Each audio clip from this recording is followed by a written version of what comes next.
हम यहाँ बोलेंगे तो हमारे ऊपर क्या नौबत आएंगी मुझे मालूम नहीं।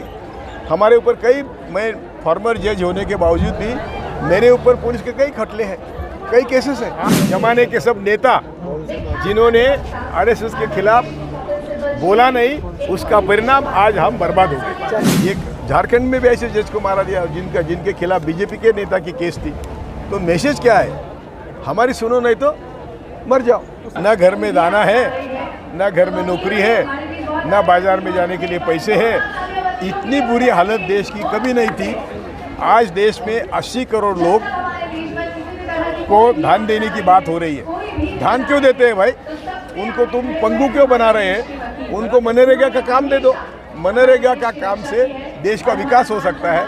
मनरेगा से काम से वो स्वाभिमान से खा सकता है। और मनरेगा ने कानून है कि 100 दिन मनरेगा के काम देना चाहिए, 45 दिन भी देते नहीं। और बजट भी हर क्षेत्र का बजट, शिक्षा का बजट, स्वास्थ्य का बजट, मनरेगा का बजट, जहाँ जहाँ समाज के ऊपर पैसा खर्च करना है 2014 से कम होते हुए आज वो 0 पॉइंट तक आ गया है। सर एक सवाल सर आप ये बात कहते हैं कि महंगाई है कि इंसाफ की मांग के लिए, तो क्या लगता है कि आज इंसाफ नहीं मिल रहा है जनता को? बिल्कुल नहीं मिल रहा है, बिल्कुल नहीं मिल रहा है। नहीं वैसा ही नहीं। मैं एक समझता हूँ कि इंसाफ की तो बात बहुत दूर रह गई। आज हम बोल नहीं सकते। हम यहाँ बोलेंगे तो हमारे ऊपर क्या नौबत आएंगी मुझे मालूम नहीं। हमारे ऊपर मैं फॉर्मर जज होने के बावजूद भी मेरे ऊपर पुलिस के कई खटले हैं, कई केसेस हैं। हाँ, मेरे ऊपर है। और अब दिल्ली हाई कोर्ट में है, चाणक्यपुरी में है और कई जगह है। तो इससे डरने से काम नहीं चलेगा। हम डरे तो हम मरेंगे। हम रास्ते पर आएंगे, लड़के जीतेंगे, लड़के मरेंगे। तो मैं अपील करता हूं सबको कि घर में बैठेंगे तो भी मरेंगे। आपको क्या लगता है सर, देश के कोर्ट और देश के जज का डरे हुए हैं? क्या जस्टिस नहीं हो पड़ा कोर्ट में? तो अभी खूब चीफ जस्टिस ने कहा कि हमारे जजेस को ट्रोल होता है, ट्रोल होने के कारण वो बेल नहीं देते, इसलिए सुप्रीम कोर्ट का काम बढ़ रहा है। तो जब लोअर कोर्ट के जज, अभी जस्टिस लोहिया की केस आप जानते हैं, तो मैसेज क्या गया? हमारी सुनो तो गवर्नर बनाएंगे, हमारी सुनो तो और कुछ आपको बनाएंगे, लेकिन हमारी नहीं सुनेंगे तो लोहिया हो जाएगा। एक झारखंड में भी ऐसे जज को मारा दिया जिनके खिलाफ बीजेपी के नेता की केस थी। तो मैसेज क्या है? हमारी सुनो नहीं तो मर जाओ। तो सर जो संविधान के रक्षक हैं वही सेफ नहीं है तो फिर जनता का क्या होगा? वही बात है।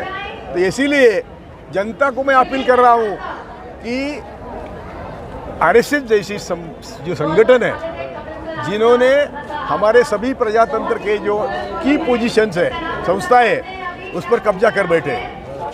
जुडिशरी हो, सीबीआई हो, आईबी हो, रॉ हो, जो भी संस्था है उसके ऊपर कब्जा कर बैठे हैं। और मुसोलिनी, हिटलर, ध्यान से सुनो, उनका फैसिज्म कुछ पीढ़ियाँ तक था, कुछ पीढ़ियाँ गई, लेकिन उन देशों ने प्रगति करी है। हमारा फैसिज्म हजारों साल से चल रहा है और हमें वर्ण व्यवस्था के तहत, जातीयता के तहत गुलाम बनाया जा रहा है। और अभी तो वो चरम पद पर है। लेकिन आरएसएस और आरएसएस के लिए काम करता है हमारा सिस्टम। तो वही हमारा दुश्मन कौन है उसका पहले उसके ऊपर ध्यान देना चाहिए। जिस जहरीली विचारधारा ने आज देश पर कब्जा किया है, उस विचारधारा के खिलाफ सभी जनता जब उठेंगी नहीं और उनको हम समझाएंगे नहीं कि हमारे सभी दुखों की जड़ आरएसएस जैसी जहरीली विचारधारा में है। आरएसएस तो राष्ट्रवादी संगठन है सर, कहते हैं राष्ट्रवादी संगठन है। हाँ, वही तो बोल रहा हूँ। राष्ट्रवाद कब होता है? जब हम सबसे प्यार करते हैं, हिंदू हो, मुसलमान हो, ईसाई हो, जब हम सबसे प्यार करते हैं, यानी हम जब कहते हैं ना वंदे मातरम और भारत माता की जय, हम जो कहते हैं उसका मतलब हमारे भारत के हर नागरिक की जय। तो वो जब तक हर नागरिक की जय नहीं बोलते, ईसाई को दूर लोगते हैं, मुस्लिमों को दूर भगाते हैं, ये और करते हैं, ये जब समाज तोड़ने का काम करते हैं, वो कभी नेशनलिस्ट होते नहीं, हो ही नहीं सकते। तो वो नेशनलिस्ट, वो 1962 में सर रोड पे आके वो पुलिस प्रशासन का काम कर रहे थे, फौजी का हेल्प कर रहे थे आपको आरएसएस। तो इसीलिए आपको उनकी दूसरी बाजू भी समझ लेना चाहिए कि आरएसएस ने आज तक जो समाज में डिवीजन करी है, जो हिंदू मुसलमान करे है। अभी परसों भागवत बोलते थे, परसों कब उन्होंने बोला कि ब्रिटिश आने के पहले हमारे 70% लोग शिक्षित थे। झूठ बोलते हैं, क्योंकि हमें ब्राह्मण पुरुष छोड़ के देश में सबको शिक्षा की बंदी थी, पाबंदी थी। मेरे मुगलों के राज में अच्छा था शिक्षा व्यवस्था, तो इसीलिए उन्होंने कबूल किया ना। मुगलों के राज में भारत का ये सुवर्ण काल था। अभी जो बोलते हैं ना वो अमृत काल है, वो मुगलों के राज में देश का निर्यात 30% तक था, 25 से 30% तक था। देश का उत्पादन सबसे ज़्यादा था। सुनिए, हमारे जो बंदर में जहाज है, जहाज यूरोप और अमेरिका में जितने जहाज नहीं थे वो मुगलों के राज में हमारे बंदर में थे। हमारा एक्सपोर्ट इसलिए ज़्यादा था। आज हमारा एक्सपोर्ट जीरो है, हमारा इंपोर्ट ज़्यादा है। आज ज़्यादातर मोदी जी ने देश का नाम रोशन किया, डंका बज रहा है। तो क्या डंका बजाए, वो तो हम देखो ना, मानव निर्देशांक में सबसे नीचे, प्रेस फ्रीडम में सबसे नीचे, खाने में सबसे नीचे, कुपोषण में सबसे नीचे।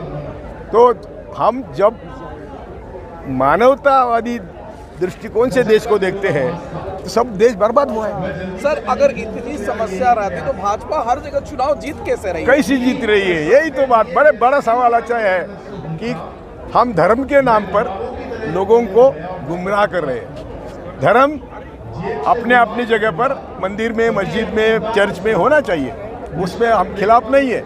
लेकिन धर्म की राजनीति करने वाला एक भी देश कभी दुनिया में सक्सेसफुल नहीं हुआ है, कभी नहीं, कोई भी देश नहीं। तो धर्म के हमें बाहर आना चाहिए, जाति के हमें बाहर आना चाहिए। हमें जात धर्म पंथ छोड़ के, प्रांत छोड़ के हमें मेरिट पर वोटिंग करना चाहिए, क्योंकि इसने क्या किया आज तक। और इसलिए मैं बोलता हूँ कि ये आखिरी मौका है हमारे भारतीयों को प्रजातंत्र को जिंदा रखने का, संविधान को जिंदा रखने का। तो सर मोदी जी भी बोलते हैं कि आखिरी मौका है, मेरे बाद फिर कोई मिलने वाला नहीं है। हाँ, तो मोदी जी ने 2014 से जो किया उसके आपको इतिहास आपके लोगों के सामने रखना चाहिए। आते ही नोटबंदी करी और बोले, खुशी से बोलते थे, जापान में जाके ऐसा बोलते थे कि नोटबंदी करी, पैसे नहीं है, शादी के लिए पैसे नहीं है। तो जैसे कि हर शादी वाला फादर ब्लैक मनी वाला था, और नोटबंदी से जितना देश का नुकसान हुआ वो सबके सामने है। जीएसटी से जितना नुकसान हुआ, एक बात सबसे अच्छी बात बोलता हूँ, इम्पोर्टेंट बात बोलता हूँ कि मुट्ठी भर लोगों के हाथ सब संपत्ति गई। आज 1% लोगों के साथ, 1% लोगों के हाथ में 70% संपत्ति है, यानी 100 रुपये में 70%, 1%। तो उनके ऊपर टैक्स बिठाएंगे हम, टैक्स, तो भी हमारे सब प्रश्न खत्म होते हैं। हम सबको शिक्षा मुफ्त में दे सकते हैं, स्वास्थ्य मुफ्त में दे सकते हैं। 2% संपत्ति कर, 2% प्रॉपर्टी कर और 2 से 4% वारसा हक। अरे जापान में जब बाप मरता है तो बच्चे को 50% स्टेट सरकार को देनी पड़ती है।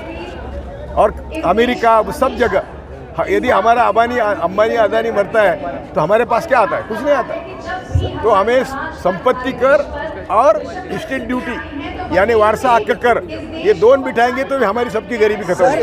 सर एक आखिरी सवाल, आप जज भी रह चुके हैं, आरएसएस इतना ही घातक है देश के लिए तो बैन क्यों नहीं हो रहा उसका? बैन क्यों नहीं लगा? बैन करी था, बैन। अरे सुनिए, ये आप सरदार पटेल पढ़िए, आप सुभाष चंद्र बोस पढ़िए, आप जो भी उस जमाने के नेता थे, ये भगत सिंह पढ़िए, आप किसी को भी पढ़िए, वो आरएसएस के बारे में क्या बोलते हैं आप देखिए। वो बोलते हैं कि ये बहुत खतरनाक है, देश के लिए बहुत खतरनाक संगठन है। तो भी हमारे जमाने के सब नेता जिन्होंने आरएसएस के खिलाफ बोला नहीं, उसका परिणाम आज हम बर्बाद हो गए।